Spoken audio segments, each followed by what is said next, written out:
All right, in this video, we're going to go a little deeper into the overall of unemployment. And so we're going to go in the overall of the movement of the rates over time.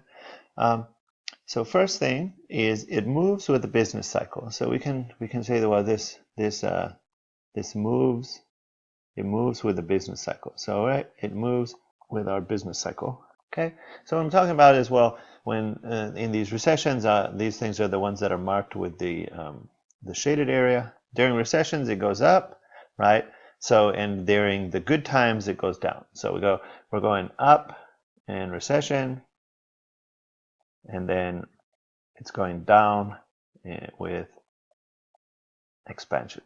Okay, and so there's kind of a max that it's been hitting over this time. So the most it's been hitting over this period of time, well, we have right here and right here. It got 10% in the early 80s. It got a little over 10%, and during the financial crisis, it got to about 10%. So it kind of has this. It hasn't gone higher than this during this period of time. Now, just to keep in mind, during the Great Depression, unemployment got up to about 25%. So it's possible for it to get higher than this. It's higher than this in some other countries. But in this period of time, since 1960, it has never gone over this time. And it kind of moves in this pattern. So at the peak of a recession, it gets some, it starts rising, and then when the economy starts to recover, then it slowly, kind of gradually starts to fall. And you can see that it just goes over and over. So this is why we can kind of refer to this like a cycle. The second thing is it's never 0%. Okay, so it's never 0%. There's always unemployment. There's always some unemployment. In fact, when we categorize it later on, we're going to find out there's two kinds of unemployment that are going to always be there. And so that's part of the reason why it's never 0%, because there's always just people looking for jobs. That's the simplest one. I'll define this later. But there's always going to be people who want to change their job. There's always going to be people coming back into the labor force after being out a while, like student graduating, from being a full-time student. And there's also going to be young people who are coming into the labor force for the first time. So these people are always going to be there. So we would never expect our unemployment to be 0%. Well, how low can it go? Well, over this period of time, the lowest it's gone is about 3.5%. Okay. I don't know. I can't tell you if next year unemployment is going to go to 3% or 2.9%, but at least over the historical pattern that we have, it has not gone below that. One thing that's a little concerning, as you can see, is it does follow this pattern where it tends to fall, and then spike. Okay, so there's definitely another recession coming.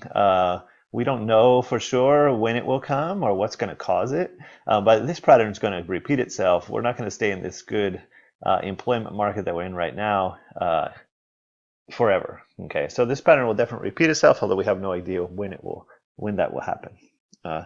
There's the third one is it tends to lag the business cycle.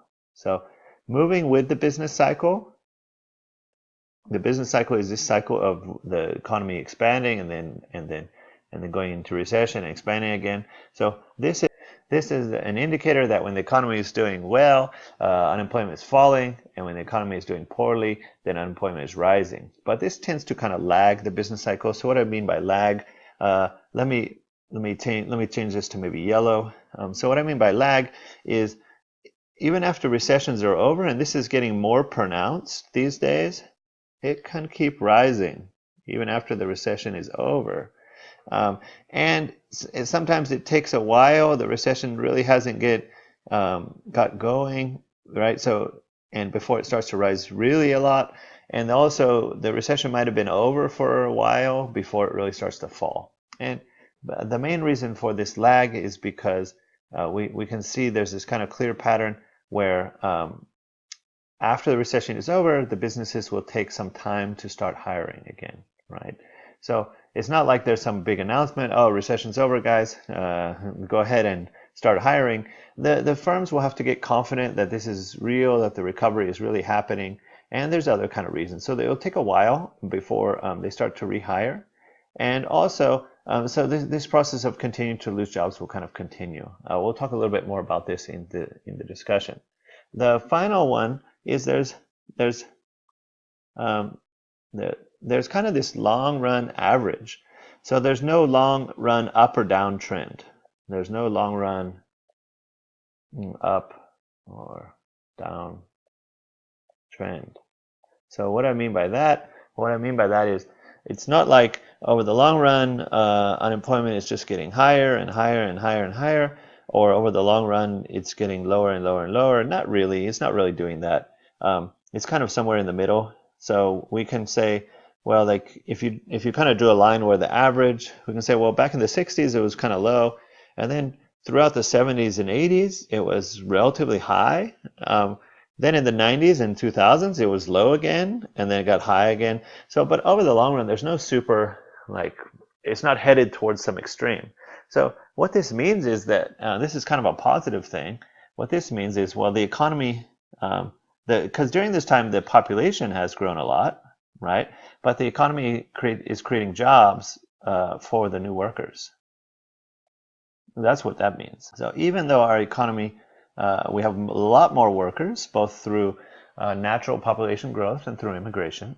We have a lot more workers, let's say, in 2018 than we did in 1960. But the economy somehow creates jobs for them. So we have a lot more workers for a couple of reasons. More immigration, more population growth, and also the percentage of women who work outside of their household is much higher than it was in 1960. So in 1960, there would have been many women who did not work outside their household, who stayed home. And so there, even as a percentage of population, there was less people in the working age population who would have been actively looking for work. So this is kind of kind of interesting, amazing thing to notice, is that even though the labor force is getting bigger and bigger over this period of time, the economy is creating jobs for them, right? We have these economic downturns, but they don't last forever. And we have these good times, and unfortunately, the good times don't last forever either. So anyways, that's kind of a summary of what's going on here. You can go ahead and check out the notes as well, or the textbook if you want to add on a little bit of information.